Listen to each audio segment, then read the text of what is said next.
Hello good morning friends, स्वागत करते हैं आपका अपने YouTube channel diamond study group में।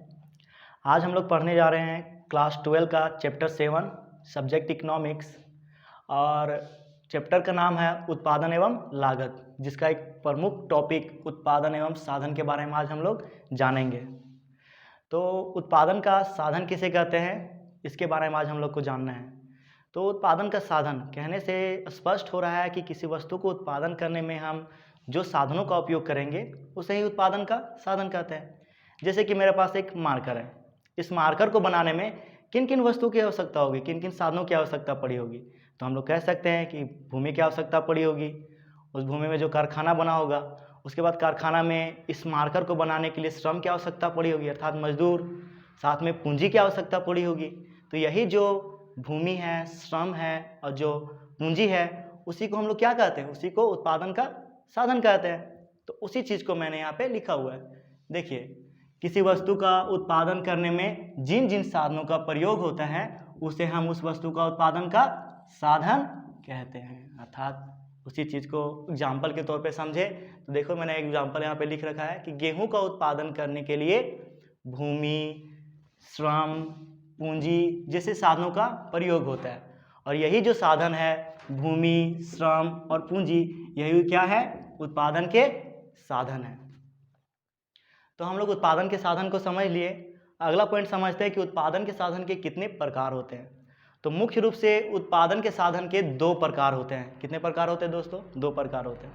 पहला प्रकार है स्थिर साधन और दूसरा प्रकार है परिवर्तनशील साधन। तो दोनों को एक एक करके देख लेते हैं कि स्थिर साधन किसे कहेंगे और परिवर्तनशील साधन किसे कहेंगे। तो स्थिर साधन किसे कहते हैं? तो स्थिर साधन से तात्पर्य उन सभी साधनों से है जिसमें अल्पकाल में कोई परिवर्तन नहीं किया जा सकता है। अर्थात वैसा साधन जिसमें हम लोग किसी प्रकार का परिवर्तन नहीं कर सकते हैं। उदाहरण को देखते हैं। उदाहरण में क्या लिखा है, जैसे कि भूमि, और भूमि की मात्रा में वृद्धि संभव नहीं है। तो भूमि की मात्रा में वृद्धि संभव नहीं है, इससे हम लोग ये समझते हैं जो भूमि है वह उत्पादन का कैसा साधन है दोस्तों? ये उत्पादन का स्थिर साधन है। तो उत्पादन का स्थिर साधन को हम लोगों ने देख लिया। अब दूसरा देखते हैं कि उत्पादन का परिवर्तनशील साधन। उत्पादन का परिवर्तनशील साधन किसे कहेंगे? तो परिवर्तनशील साधनों से तात्पर्य उन सभी साधनों से होता है जिसे हम अल्पकाल में परिवर्तन कर सकते हैं, जैसे कि श्रम तथा मशीन। देखिए, इस चीज़ को समझते हैं। मान के चलो 2019 में किसी चीज़ का उत्पादन करने के लिए हमने 10 श्रमिकों का उपयोग में लाया था। अब इसी चीज़ को हम 2020 में जब उत्पादन करना चाहते हैं तो हम जरूरी नहीं कि 10 ही श्रमिक को काम पे रखेंगे। श्रमिक हमारे बढ़ भी सकते हैं या तो श्रमिक हमारे कम भी हो सकते हैं। हो सकते हैं या नहीं हो सकते दोस्तों?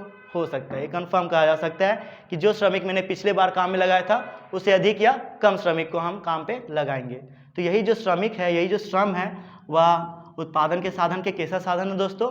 तो परिवर्तनशील साधन है। तो हम लोगों ने परिवर्तनशील साधन को भी देख लिया। तो आज जो हम लोगों ने पढ़ा वह क्या था? एक उत्पादन का साधन, और साथ में हम लोगों ने उत्पादन के साधन के प्रकार को भी देखा। इसके दो प्रकार थे, स्थिर साधन और एक परिवर्तनशील साधन। तो अगले वीडियो में भी हम इसके अगले पॉइंट को लेकर आएंगे। तब तक के लिए धन्यवाद।